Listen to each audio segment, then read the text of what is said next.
ಇವಾಗ ನಾಳೆ SIT ಅವರೇ ಕೊಡ್ತೇವೆ, SIT ಅವರು ತನಿಖೆ ಮಾಡ್ತಾರೆ, ಆವಾಗ ಗೊತ್ತಾಗುತ್ತೆ. ಅವತ್ತು ನಾನು ಸುಮ್ಮನೆ ಬಂದಿಲ್ಲ, ನಾನು ಒಬ್ಬನೇ ಬಂದಿಲ್ಲ, ಸೃಷ್ಟಿ ಅಂತ ಬಂದಿಲ್ಲ, ದಾಖಲೆ ಸಮೇತ, ಸಾಕ್ಷಿ ಸಮೇತ, ಅದಕ್ಕಿರೋ ಸಾಕ್ಷಿ ಅವತ್ತು ಯಾರೆಲ್ಲ ಇದ್ರು ಎಲ್ಲವನ್ನು ಹೇಳಿ ಮಾತಾಡಿ ಬಂದ್ರು. ನಾನು ಅವತ್ತು ನೋಡಿದ್ದೀನಿ, ಅದನ್ನು ಇವತ್ತು ಬಿಚ್ಚಿಡ್ತಾ ಇದ್ದೀನಿ. ಇಷ್ಟು ದಿನ ಆಗಿಲ್ಲ, ಇವತ್ತದು ಮಾಡ್ತಾ ಇದ್ದೀನಿ. ಅದೇ ಹೇಳಿದಿನಲ್ಲ, ಈ SIT ತಂಡ ಬಂದಕ್ಕೆ ಮಾತ್ರ ಇಲ್ಲ ಕೊಡ್ಲಿಕ್ಕೆ ಆಗಲ್ಲ. ಅಂದ್ರೆ ಜೀವ ಇದೆ. ಇನ್ನು ಹೇಳ್ತೇನೆ, ನನ್ನ ಕುಟುಂಬದ ಹೆಣ್ಣು ಮಗಳು ಪದ್ಮಲತಾ ಏನಾಗಿದೆ ಇವತ್ತು ಇದೆ, ಸಾಕ್ಷಿ ಇದೆ, ಜೀವಂತ ಸಾಕ್ಷಿಯವರು ಇದ್ದಾರೆ. ಎಲ್ಲಿ ಕರ್ಕೊಂಡವ್ರು, ಯಾರು ಕರ್ಕೊಂಡು, ಎಲ್ಲವೂ ಇದೆ. ಅದನ್ನು SIT ಅವರು ಕೊಡ್ಲಿಕ್ಕೆ ಬರ್ತಾ ಇದ್ದಾರೆ. ನ್ಯಾಯ ಸಿಕ್ಕಿತಾ ಅವತ್ತು? ಸಿಕ್ಕಿಲ್ಲ, ಕೊಡ್ಬೋದಿತ್ತು, ಹೌದಲ್ವಾ? ಅವತ್ತು ಸಿಕ್ಕಿಲ್ಲ. ಇವತ್ತು ಪದ್ಮಲತನಿಗೂ ನ್ಯಾಯ ಸಿಗುತ್ತೆ, ಅದಕ್ಕೋಸ್ಕರ ಬಂದಿದ್ದೀವಿ ಸರ್. ಎಲ್ಲರೂ ನಮಸ್ತೆ. ನನ್ನ ಹೆಸರು ನಾನಿವತ್ತು ದೂರು ಕೊಡಲು ಬಂದಿದ್ದೇನೆ. ಹಲವು ವರ್ಷ ಗ್ರಾಮದಲ್ಲಿ ನಾನು ಈ ಹಿಂದೆನೇ ಹೇಳ್ತಾ ಇದ್ದೆ, ತುಂಬ ಕೊಲೆಗಳಾಗ್ತಾ ಇದೆ ಅಂತ. ಹಲವು ವೇದಿಕೆಯಲ್ಲೂ ಹೇಳಿದ್ದೆ. ಅದು ನಾನು ಕೆಲವೊಂದು ಕಡೆ ಈ ವಿಷಯ ಎಲ್ಲವನ್ನೂ ಪ್ರಸ್ತಾವನೆ ಮಾಡಿದೆ. ಆದರೆ ಇವತ್ತು ನಮಗೆ ರಾಜ್ಯಕ್ಕೆ ಇಲ್ಲ ದೇಶಕ್ಕೆ ಗೊತ್ತಾಗುವಂಥ ಒಳ್ಳೆ ಒಂದು SIT ತಂಡವರು ಬಂದಿದ್ದಾರೆ. ಆ ತಂಡ ಮೇಲೆ ನಮಗೆ ಒಳ್ಳೆ ನಂಬಿಕೆ ಇತ್ತು. ಅದಕ್ಕೋಸ್ಕರ ಇವತ್ತು ಬಂದು ನನ್ನ ದೂರನ್ನು ಇವತ್ತು ಅವರಿಗೆ ಕೊಟ್ಟಿದ್ದೀವಿ.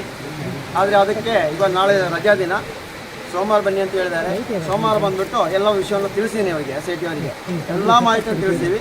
ಅವ್ರು ಯಾವುದೇ ರೀತಿಯಲ್ಲೂ ಅದರ ಮಾಹಿತಿಯನ್ನು ಹೊರಗೆ ಕೊಡಲ್ಲ ಅಂತ ಒಂದು ಧೈರ್ಯ ಇದೆ. ಅದಕ್ಕೋಸ್ಕರ ನಾನು ಹೇಳಿರೋದು. ಮುಂದಿನದಲ್ಲಿ ಆ ತನಿಖೆ ನೋಡೋಣ ಏನಾಗ್ತಾ ಅಂತ. ಅದು ಒಂದು ಕೊಲೆನೇ ಆಗಿದೆ. ಅದು ಯಾರೋ ಒಬ್ಬರು ಇದಕ್ಕೆ ಬೇಕಾದವರು ಮಧ್ಯೆ ನಿಂತು ಅದನ್ನು ಮುಚ್ಚಿ ಹಾಕಿದ್ರು. ಈ ವಿಷಯದಲ್ಲಿ ಇವತ್ತು ಬಂದಿದ್ದೀನಿ. ಮುಂದಿನ ದಿನ ನಾವು ಹೇಳ್ತಾ ಇರೋದು ನೋಡಿ, ಧರ್ಮಸ್ಥಳ ಗ್ರಾಮದಲ್ಲಿ ತುಂಬ ಕೊಲೆಗಳಾಗಿದೆ, ಎಲ್ಲರಿಗೂ ಗೊತ್ತ ವಿಷಯನೇ. ಆದರೂ ಯಾರೋ ಒಬ್ಬರು ಮುಂದೆ ಬಂದು ದೂರುಗೊಳ್ಳಿಗೆ ಮುಂದೆ ಬರ್ತಾ ಇಲ್ಲ. ಯಾಕೆ? ಭಯದ ವಾತಾವರಣ ಆಗಿದೆ. ಆ ಭಯದ ವಾತಾವರಣ ಇಂದು ಈ SIT ತಂಡ, ರಾಜ್ಯ ಸರ್ಕಾರದ SIT ತಂಡ ದೂರ ಮಾಡಿದೆ. ಅದಕ್ಕೋಸ್ಕರ ನಾವು ಹೇಳ್ತಾ ಇರೋದು ನೋಡಿ, ನಾವು ಬಂದಿದ್ವಿ, ನಮ್ಮೊಂದು ಇನ್ನೊಂದು 5-6 ಜನ ಅವರಾಗಿ ಬರ್ತೀವಿ ಅಂತ ಹೇಳ್ತಾ ಇದ್ದಾರೆ. ಎಲ್ಲರೂ ಬಂದು ನಿಮ್ಮ ನೋವನ್ನು SIT ತಂಡಕ್ಕೆ ಹಂಚಿಕೊಳ್ಳಿ ಅಂತ ಹೇಳ್ತಾ ಇದ್ದೀವಿ. ದೂರು ಕೊಡಕ್ಕೆ ಯಾರಾದರೂ ಬಂದ್ರ? ನಾನೇ ಬಂದಿದ್ದೀನಿ. ನನ್ನ ಅನುಭವ, ನಾನು ನೋಡಿರೋ ವಿಷಯ, ಕಣ್ಣಾರೆ ನೋಡಿರೋ ವಿಷಯ. ಧರ್ಮಸ್ಥಳ ಗ್ರಾಮದಲ್ಲಿ ಆಗಿರೋ ವಿಷಯ, ಕಣ್ಣಾರೆ ನೋಡಿರೋ ವಿಷಯ. ಅದು ಕೊಲೆ ಮಾಡಿರೋದು ಯಾರಂತ ಗೊತ್ತಿಲ್ಲ ನನಗೆ. ಕಣ್ಣಿರೋದಂತ ಡೆಡ್ ಬಾಡಿ. ಯಾರೋ ಒಬ್ರು ಬಂದು ಮುಚ್ಚಾಕಿದ್ದಾರೆ. ಯಾವುದೇ ಒಂದು ಕಾರಣಕ್ಕೂ ಪೊಲೀಸರಿಗೆ ಮಾಹಿತಿ ಕೊಟ್ಟು ಪೊಲೀಸರು ಬಂದನ್ನು ಅದನ್ನೊಂದು ಹಾಸ್ಪಿಟಲ್ ಸಾಗಿಸಬೇಕು, ಮರಣೋತ್ತರ ಪರೀಕ್ಷೆ ಮಾಡಬೇಕು. ಆ ನಂತರ ಆ ತಾಲೂಕು ವ್ಯಾಪ್ತಿಯಲ್ಲಿ ಉತ್ತಬೇಕು. ಹೌದು ತಾನೆ? ಅದು ಕಾನೂನು ಪ್ರಕಾರವಾಗಿರೋದು. ಇದು ಯಾವುದೇ ಕಾರಣಕ್ಕೂ ಒಂದು FIR ಮಾಡಿಲ್ಲ, ಹಾಸ್ಪಿಟಲ್ ಬಾಡಿ ಎತ್ಕೊಂಡು ಹೋಗಿಲ್ಲ. ಅಲ್ಲೇ ಬಂದು ದೂರು ಕೊಟ್ಟು 1 ವಾರ ನಂತರ ಬಂದಿರೋದು, ಬಂದು ಅಲ್ಲೇ ಊತಾಕಿರೋದು. ಅದು ಊತಾಕಿರೋದು ವಿಷಯ ಇದೆ. ಊತ ಎಲ್ಲ ಮಾಹಿತಿ ನಾನು ನೋಡಿದ್ದೀನಿ. ಪೊಲೀಸ್ ಆಗಲ್ಲ, ಅವತ್ತು ಆಗಲ್ಲ. ಇವತ್ತು ಇಷ್ಟಿದ್ದು ಆಗ್ತಾ ಇಲ್ಲ, ಅವತ್ತು ಆಗ್ತಾ ಇರಲ್ಲ. ಅದಕ್ಕೆ ಅವತ್ತು ಹೇಳಿಲ್ಲ. ಇವತ್ತು ಬಂತು ನನಗೆ ಟೈಮು, ಇವತ್ತು ಬಂತು. ಅದೊಂದು ಆಗಿದೆ, ಒಂದು 15 ವರ್ಷ ಆಗಿದೆ, ಜಾಸ್ತಿ ಆಗಿದೆ. ಡೇಟ್ ಎಲ್ಲ ನೆನಪಿದೆ. ಎಲ್ಲವನ್ನು ನಾನು ಮಹಿಳೆದು ಸಣ್ಣವರು. ಹೌದು, ಎಲ್ಲ ಗೊತ್ತು. ಅದು ಗೊತ್ತಿಲ್ಲ. ವಯಸ್ಸಿನ ಅಂದಾಜು ಒಂದು 13-14 ಆ ಥರ ಇರ್ಬೋದು, ಅಷ್ಟೇ ಗೊತ್ತಿಲ್ಲ. ಧರ್ಮಸ್ಥಳ ಗ್ರಾಮ ಅಂದ್ರೆ ಯಾವ ಏರಿಯಾದಲ್ಲಿ? ಅದಿಲ್ಲ, ಅದು ಅಲ್ಲಿಯೇ ಕೊಟ್ಟಿದ್ದೀನಿ. ಅವ್ರಿಗೆ ಅವರೇ ತನಿಖೆ ಮಾಡ್ತಾರೆ, ಅದರ ಮುಖಾಂತರ ಮುಂದುವರಿಸ್ತಾರೆ. ಓಕೆ, ಈಗ ನಿಮ್ಮ ಹಿಂದೆ ಅಂದ್ರೆ ಇಷ್ಟು ವರ್ಷಗಳ ಕಾಲ ನೀವು ದೂರು ಕೊಡದೇ ಇರೋರು ಇವತ್ತು ಮುಂದೆ ಬಂದು ಕೊಡ್ತಿದ್ದೀರಾ ಅಂದ್ರೆ ಈ ಒಂದು ಪ್ರಕರಣದಲ್ಲಿರುವಂತ ಸಾಕ್ಷ್ಯ ಹೇಳದಂತ ವಿಚಾರಗಳು ವಾಸ್ತವದಲ್ಲಿ ಕಂಡು ಬರ್ತಿಲ್ಲ ಅನ್ನೋ ಕಾರಣದಿಂದ ನೀವು ಸೃಷ್ಟಿಯಾದಂತ ಸಾಕ್ಷ್ಯ ಅನ್ನಲ್ಲ ಅನ್ನೋದಕ್ಕೆ ಹೇಳಿದ್ದಾರೆ. ಸರಿ, ಅದು ಇವಾಗ ನಾಳೆ SIT ಅವರೇ ಕೊಡ್ತೇವೆ, SIT ಅವರು ತನಿಖೆ ಮಾಡ್ತಾರೆ, ಆವಾಗ ಗೊತ್ತಾಗುತ್ತೆ. ಅವತ್ತು ನಾನು ಸುಮ್ಮನೆ ಬಂದಿಲ್ಲ, ನಾನು ಒಬ್ಬನೇ ಬಂದಿಲ್ಲ, ಸೃಷ್ಟಿ ಅಂತ ಬಂದಿಲ್ಲ, ದಾಖಲೆ ಸಮೇತ, ಸಾಕ್ಷಿ ಸಮೇತ, ಅದಕ್ಕಿರೋ ಸಾಕ್ಷಿ ಅವತ್ತು ಯಾರೆಲ್ಲ ಇದ್ರು ಎಲ್ಲವನ್ನು ಹೇಳಿ ಮಾತಾಡಿ ಬಂದ್ರು. ನಾನು ಅವತ್ತು ನೋಡಿದ್ದೀನಿ, ಅದನ್ನು ಇವತ್ತು ಬಿಚ್ಚಿಡ್ತಾ ಇದ್ದೀನಿ. ಇಷ್ಟು ದಿನ ಆಗಿಲ್ಲ, ಇವತ್ತದು ಮಾಡ್ತಾ ಇದ್ದೀನಿ. ಅದೇ ಹೇಳಿದಿನಲ್ಲ, ಈ SIT ತಂಡ ಬಂದಕ್ಕೆ ಮಾತ್ರ ಇಲ್ಲ ಕೊಡ್ಲಿಕ್ಕೆ ಆಗಲ್ಲ. ಅಂದ್ರೆ ಜೀವ ಇದೆ ಸರ್, ಇವತ್ತು ಧೈರ್ಯ ಇದೆ ಸರ್. ಇಷ್ಟು ವರ್ಷ ಏನು ಕೊಡಕ್ಕಾಗಿಲ್ಲ ಸರ್. ಇಷ್ಟು ವರ್ಷ ಯಾವ ಪ್ರಕರಣ ಸರ್ ಮುಂದೆ ಬಂದಿರೋದು? ಧರ್ಮಸ್ಥಳ ಗ್ರಾಮದಲ್ಲಿ ಯಾವ ಪ್ರಕರಣ ತನಿಖೆ ಆಗಿ ಮುಂದೆ ಬಂದಿರೋದು? ನಿಮ್ ಪ್ರಕಾರ ಏನಾಗ್ತಿದೆ? ಮತ್ತೆ ಯಾವುದು ಏನಾಗ್ತಿದೆ? ಏನು ಕಂಪ್ಲೇಂಟ್ ಕೊಡಲ್ಲ? ಪೊಲೀಸರ ಡ್ಯೂಟಿ ಕಂಪ್ಲೇಂಟ್ ತಗೊಳ್ಳೋದಲ್ವಾ? ತಗೊಳ್ಬೇಕಿತ್ತಲ್ಲ, ಅದಾಗ್ತಾ ಇಲ್ವಲ್ಲ. ಅದು ನನಗೂ ಪ್ರಯತ್ನ ಮಾಡಿದ್ದೀರಾ? ಯಾವುದು?